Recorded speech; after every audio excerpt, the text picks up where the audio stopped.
ಸಸಿ ಸಣ್ಣದಿದ್ದಾಗಲೇ ಹಾಕಬೇಕು, ಕಡ್ಡಿ ಕೊಡಬೇಕು, ಒಂದು ಬೇಲಿ ಈ ಚಿತ್ರ ನನ್ನ ಕಣ್ಣು ಒಂದು ಭಾಳ ಗಟ್ಟಿ ಕೂತ್ಕೊಂಡ್ಬಿಟ್ಟಿದೆ. ಸಸಿ ಸಣ್ಣದಿದ್ದಾಗ ಒಂದು ಬೇಲಿ ಹಾಕ್ತೀವಿ, ಒಂದು ಕಡ್ಡಿ ಕೊಡ್ತೇವೆ.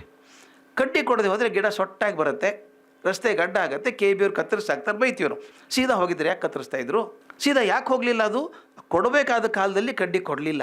ಯಾರು ಮೌಲ್ಯಗಳನ್ನು ಆ ಕಾಲಕ್ಕೆ ಹಾಕಲಿಲ್ವೋ ಅಡ್ಡದಾರಿ ಹಿಡಿತಾರೆ. ನಾವು ಎಷ್ಟೋ ಸಲ ಹುಡುಗರನ್ನ ಬೈತೇವೆ, ಹುಡುಗರು ನನಗೆ ಇಷ್ಟನೇ ಆಗಲ್ಲ, ಮಕ್ಕಳಿಗೆ ಅಯ್ಯೋ ಸಂಸ್ಕೃತಿನೇ ಇಲ್ಲ, ಇವರಿಗೆ ಏನೂ ಸಂಸ್ಕೃತಿ ಇಲ್ಲ ಹುಡುಗರಿಗೆ ಅಂತಾರೆ. ಅನ್ಬೇಡಿ, ಯಾಕಂದರೆ ನಿಮಗೆ ಸಂಸ್ಕೃತಿ ಇದೆ ಅಂತ ನಂಬಿಕೆ ಇದೆಯಾ? ನಿಮಗೆ ಸಂಸ್ಕೃತಿ ಇದೆ ಅಂತ ಅನಿಸಿದರೆ ನಿಮ್ಮ ಅಪ್ಪ ಅಮ್ಮ ಕೊಟ್ಟದ್ದು, ಅವ್ರು ಸಣ್ಣಂದಿರುತ್ತೆ ನಿಮ್ಗೆ ಕಲಿಸಿದ್ರು ಅಂತ ನಿಮ್ಮ ಸಂಸ್ಕೃತಿ ನಿಮ್ಗೆ ಉಳ್ಕೊಂತು. ಮಕ್ಕಳಿಗೆ ಇಲ್ಲ ಅಂದ್ರೆ ನಾವು ಕಲಿಸಿಲ್ಲ ಅಂತ ಅರ್ಥ. ಆದ್ದರಿಂದ ಮಕ್ಕಳಿಗೆ ಸಂಸ್ಕೃತಿ ಇಲ್ಲ ಅಂದ್ರೆ ನಾವು ಕಲಿಸೋದ್ರಲ್ಲಿ ಸೋತಿದ್ದೀವಿ ಅಂತ ಅದನ್ನು ಮರಿಬಾರ್ದು ನಾವು ಯಾವಾಗಲೂ. ಅದರಿಂದ ನನಗೊಂದು ಹುಚ್ಚಿಡಿದು ಬಿಟ್ಟಿದೆ. ಈಗ ಏನು ಕಲಿಸಿದ್ರು ಮಕ್ಕಳಿಗೆ ಸಣ್ಣ ವಯಸ್ಸಿಗೆ ಕಲಿಸ್ಬೇಕು. ಆ ಕಲಿಸ್ದೆ ಹೋದರೆ ಮುಂದೆ ಉಳಿಯಲ್ಲ. ಚಿಕ್ಕಂದಿನ ವಿದ್ಯೆ ಚೂಡಾರತ್ನ ಅಂತ ಹೇಳಿ ಅದಕ್ಕೆ ಹುಚ್ಚಿಡಿದು ಪ್ರೈಮರಿ ಶಾಲೆಗೆ ಹೋದದ್ದು. ನನಗೆ ಅನಿಸಿದ್ದು ಗೊತ್ತಾಗ್ಬಿಟ್ಟಿದೆ. ಈಗ PhD ಮಾಡಿಸೋದು ತುಂಬ ಸುಲಭ.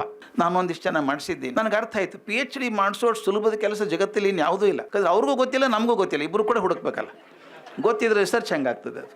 MSc ಹುಡುಗರು ಪಾಠ ಮಾಡೋದು ತುಂಬ ಸುಲಭ, ಅವ್ರ ಪ್ರಶ್ನೆ ಕೇಳೋದೇ ಇಲ್ಲ, ಯಾಕಂದ್ರೆ ಇಂಟರ್ನಲ್ ಅಸೆಸ್ಮೆಂಟ್ ನಿಮ್ಮ ಕಡೆ ಇರುತ್ತೆ. BSc ಹುಡುಗರು ಪಾಪ ಸುಸ್ತಾಗ್ಬಿಟ್ಟಿದ್ದಾರೆ, ಅವರು CETಗೆ ಆಗಿಲ್ಲ, ಏನೂ ಆಗಿಲ್ಲ. ಕೆಲವರು ಮಾತ್ರ ಆಸಕ್ತಿಯಿಂದ ಬಂದಿದ್ದಾರೆ, ಪ್ರಶ್ನೆ ಕೇಳಲ್ಲ ಅವರು. PUC ಹುಡುಗರನ್ನ ಮಾತಾಡ್ಸೋಂಗೆ ಇಲ್ಲ ನೀವು, ಯಾಕಂದರೆ ಅವ್ರು PCMB ಅವ್ರ ಅಪ್ಪ ಅಮ್ಮನ ಹೆಸರು ಕೂಡ ನೆನಪಿಲ್ಲ. ಈಗ 2 ವರ್ಷ ಆಗಿರ್ತಾರೆ. 10th ಹುಡುಗರು board examination, 9th preparation for board ಎಲ್ಲ ಬಂದು ಕೊನೆಗೆ ನನಗನ್ನಿಸಿದ್ದು ನಿಜವಾಗಲೂ ಏನಾದರೂ ಚೈತನ್ಯ ಬುಗ್ಗೆ ಉಳಿದಿದ್ದರೆ ಅದು ಪೂರ್ವ ಪ್ರಾಥಮಿಕ ಹಂತದಲ್ಲಿ ಉಳ್ಕೊಂಡಿದೆ, ಪ್ರಾಥಮಿಕ ಹಂತದಲ್ಲಿ ಉಳ್ಕೊಂಡಿದೆ.